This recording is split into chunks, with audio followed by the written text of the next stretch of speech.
a man's lie is like, I was at Tony's house. I'm at Kenny's house. That's a man's lie. A woman's lie is like, it's your baby. Mr. Parrish's wife cheated on him, so he was always checking to see if his kids looked like him. He was the first man in Bed-Stuy to get a DNA test. The practice of passing off a pregnancy as somebody else's has been with us since the beginning of time. What the DNA testing is doing for us is bringing us to a point where we can have factual evidence for that. Women have always been promiscuous and unfaithful. That's why chastity belts were invented. It's also why scientists believe the penis is shaped in the way it is, to remove other men's sperm from women's vaginas before depositing their own. Yet it's typically the man who's painted as a philanderer. Men cheat for the same reason the dogs lick their balls, because they can. It's part of their biology. Women cheat. Yeah, but it's completely different. How? Because we don't go around randomly attacking any man that we're attracted to. Speak for yourself. We're not driven by testosterone. When women are unfaithful, it tends to be without the use of protection, which makes the whole thing even worse for the man. And Susan admits she's not sure her husband Nick is the father of her baby.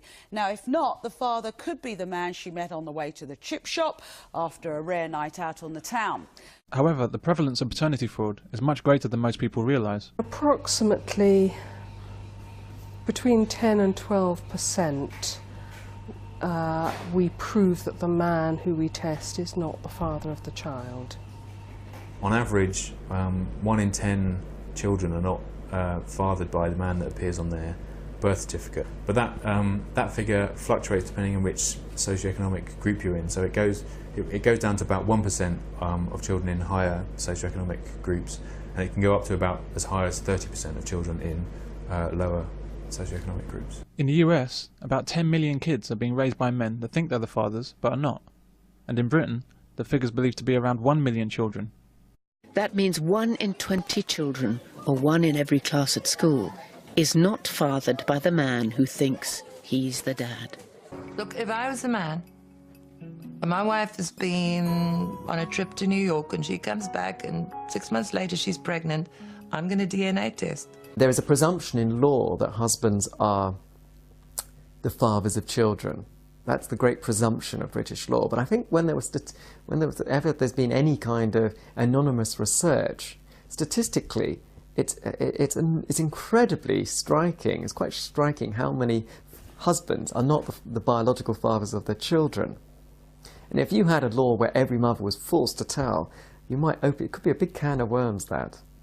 Robin Baker, a biological psychologist, has studied paternity fraud and its effects.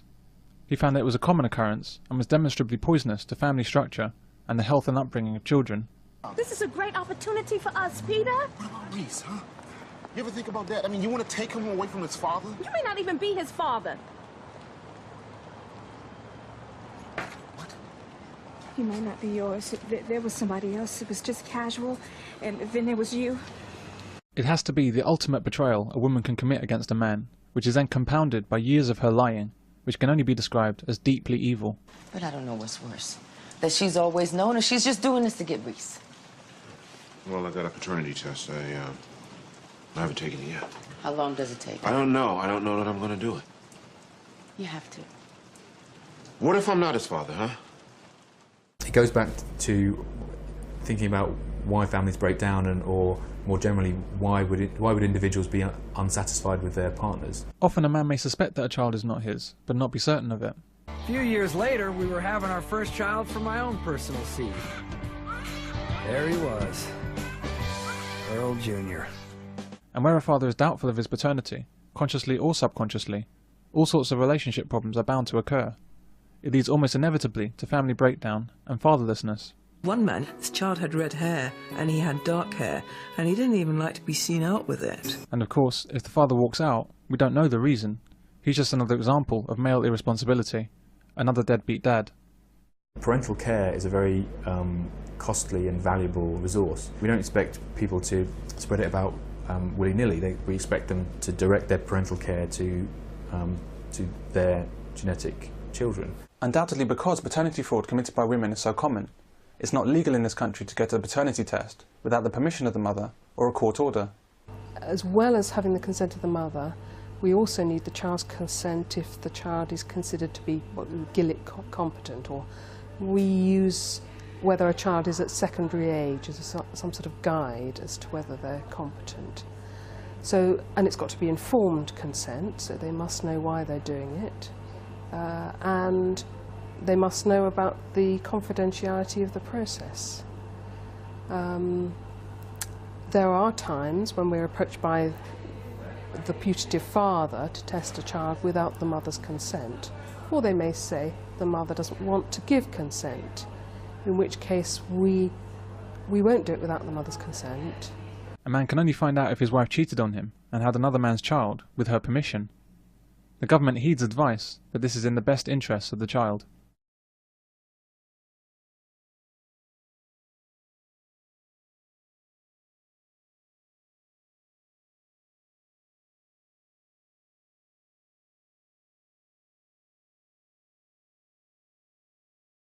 Why do you require consent from all three parties?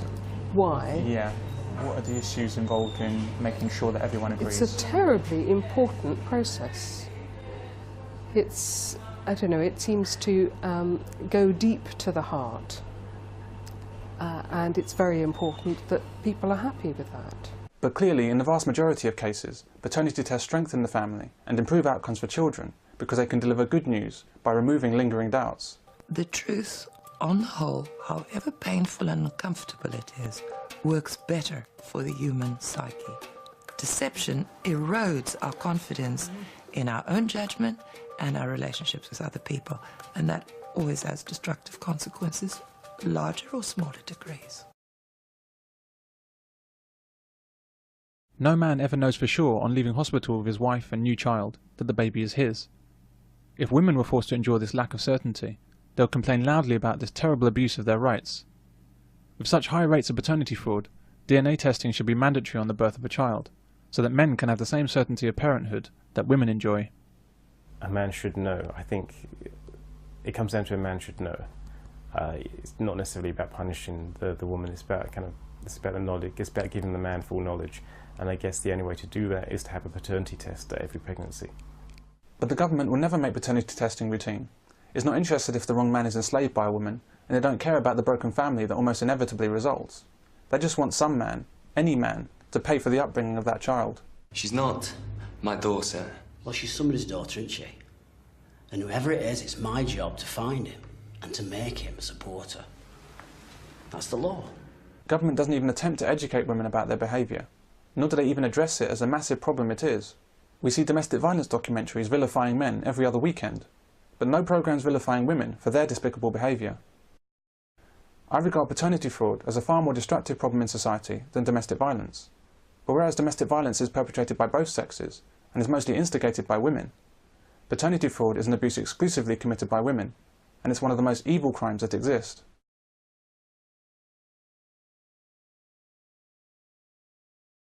Domestic violence can occur as an understandable loss of control by a man or a woman. But paternity fraud is different. It is calculated abuse of a man for years on end.